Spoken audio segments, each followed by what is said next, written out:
Sahil, fotovideo, Najdobria, Gorno Ezerovo.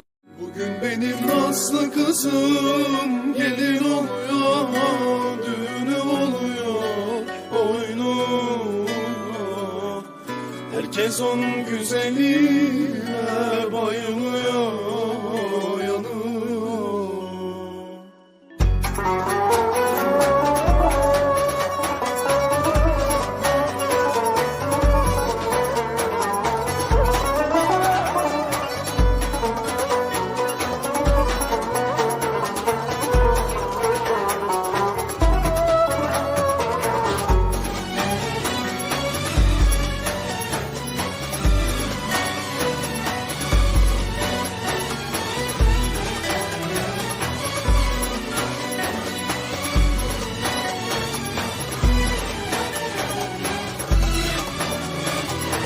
Benim kızım Здравейте, скъпи приятели! Една хубава покана от дядо и баба Амет и Емине.